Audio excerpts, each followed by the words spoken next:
How's it going, guys? This video is basically what you're going to get from me for a new trial guide. Crown, or just the trial as I'm going to refer to it for the rest of the video to avoid getting flagged for profanity. Some people mentioned they wanted a guide from me and I was going to look into doing a small one, but unfortunately, as of recording this video, I've only spent a couple of hours total in the new trial due to it honestly just not being that inspired, fun, or challenging, especially compared to the release of Tower of the Mad Mage and Zariel's challenge. Not to mention the lack of rewards from completions. There are and will be mechanics guides out there for the trial, and it's so simple that I really don't think it needs another one. It's basically play and build your character right and move the red out of the way, and don't get pushed off the edge. But there is one mechanic that I do find an interesting addition to the game that is pretty much the only mechanic that's going to give tanks any trouble in my opinion, and that is the stacking bleed mechanic that the dragon puts on you. I wanted to do a little bit of a breakdown on this mechanic for my crown guide for tanks. The bleed mechanic is the basis of the tank swap in the trial, attempting to force you to use two tanks, like Tower of the Mad Mage failed to do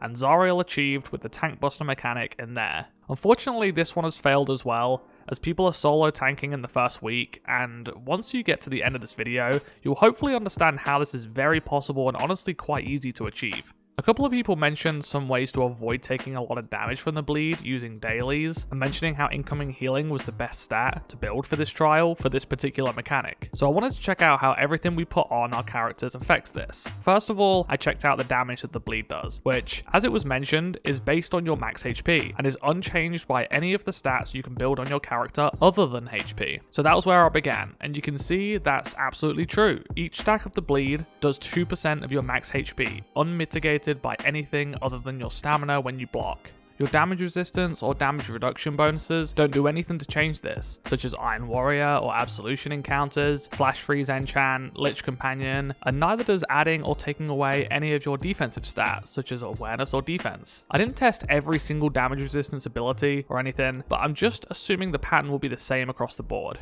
If you add HP in combat by way of Shadow Demon boots, or powers such as the Barbarian encounter or the tank dailies, the bleed will also instantly scale up to work off of your new max HP.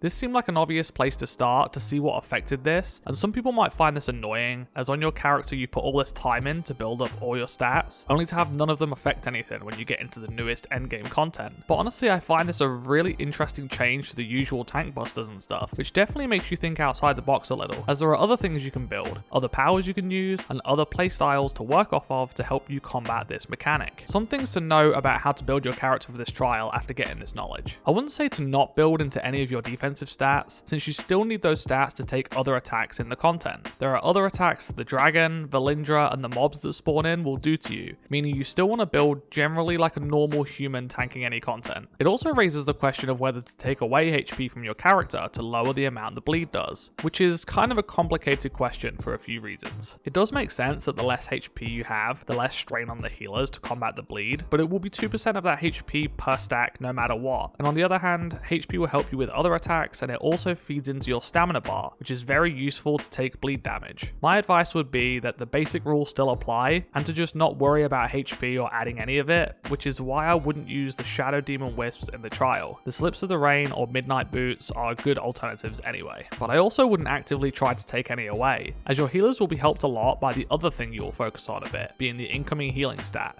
The two things to definitely look into more on your character is building up your incoming healing and your stamina regeneration. And I can tell you, as you can see from the video, I went in there alone and with only Ava to test these out on the dragon, and they really do make a world of difference. Since these days we do usually have lower incoming healing compared to like back in the Lair of the Mad Mage days, adding just a bit to our stats can make a big difference for the healer's output, and can push those heal over times to counter the bleed damage completely in some cases. I'll list off a few of the places you can look at adding this without changing your entire build. The Aasimar and Dragonborn races both have incoming healing bonuses, the regular Dragonborn actually having the highest of 5%. There's a boon up here with 4%, and there's the guild boon which gives a rating. There's a ring from Vault of Stars with rating, the new enchant, companion bonuses, the incoming healing collar, the offhand bonus on your weapons, the Oathkeeper aura, the Divine Focus set from Redeemed Citadel, which would give me a reason to show off my Scathing Light artifact. And some of the newest gear also has incoming healing, which we haven't got yet, including companion gear that could drop from the Trial or Scale Blight Summit. There are also no Augment companions with incoming healing, which is a shame. There are some artifacts that have it, but I'll be using Stamina Gain on there, which is the next thing I'll move on to. Of course, I wouldn't tell you to get every single bit you can, but I trust you guys to make the decision of where you have the ability to add a bit of incoming healing here and there. Onto one of my favorite stats, which will really see the limelight here with this mechanic, Stamina Gain, which I talked about in my tank artifacts video the other week. The best way to tank a hell of a lot of damage in this trial, and therefore get on your way to easily solo tanking the content, is to split your damage taken from bleeds between your HP, which is being healed and improved by your incoming healing stat, and your block, which is being improved with your stamina regen. And your results may vary in this part depending on your tank class, as they do have some varying stamina mechanics. Just briefly going over the actual stats here, which can be improved by running Gladiator's Guile Insignia bonus, using the Gith or Moon Elf races, stacking the bonus from artifacts, also strength ability score, the bonus enchantment, which I would honestly still go for recharge speed, the boom points in Second Wind here, weapon offhand bonus, armor jewels, and some companion or gear piece powers. But more importantly, over any of this is utilizing the abilities on your class. Just from testing out a few of the powers on the fighter, I can see pretty clearly that these stamina regen powers are the best way to solo tank these bleeds. Easily. Knight's Valor constantly activates the Steel Recovery class feature, giving you a massive bonus to your stamina regen while it's active, as well as Knight's Challenge, which instantly restores a chunk. Determination can only be used once every 3 minutes with the feat bonus, but allows the blocking of most attacks for 10 seconds without using stamina, which you can use to wait out the countdown of the bleed if you get to an enormous amount. Dig In is always joked about as being the strongest ability in the game, as it has no cooldown, gives you extra stats, and still regenerates stamina while you're in it, and it doesn't pull you out of it when you lose all the stamina you have. You can sit in this with your powers feeding you stamina and you're getting healed and just live forever.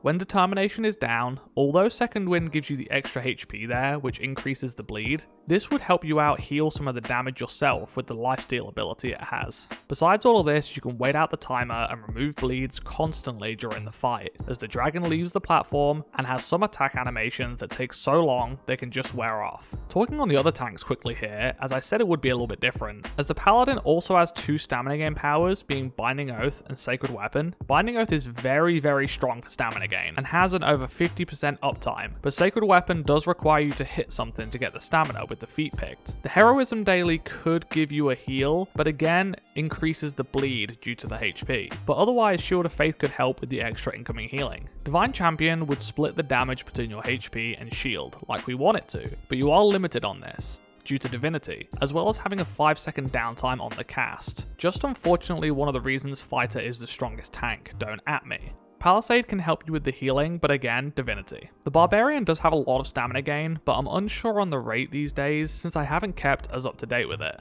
The improved Rage and Rally feat gives you that extra stamina back after using your Unstoppable, plus you can still gain stamina in Unstoppable. You also have Primal Instincts with the feat, which I can't say whether it will save you, as it's most attacks, keeping you dropping from below 1 HP, so all it takes is 1 hit to not be in the most attacks and you're down. Ignore Weakness will give you that instant stamina, as well as these HP increasing but also self-healing abilities. So that's a bit of a long breakdown for all your tank classes, as well as the places you can get stamina gain and incoming healing improved on your character, which is hopefully all the wisdom you'll need for tanking the new trial. Trust me, you'll get the other couple of mechanics down in no time. Don't forget that failing all of this info I've put in the video here, you still have 5 chances at least if you go down in combat, because of our handy scrolls of life or loving teammates that can pick us up when we get scroll glitched. Hopefully you guys can take something from all this, and you might not even need any of it to help you complete the content, but it'll at least help those guys and girls looking for a bit of direction on building up your character for the trial, or what powers will really help you out. Stay safe guys, and thanks for watching.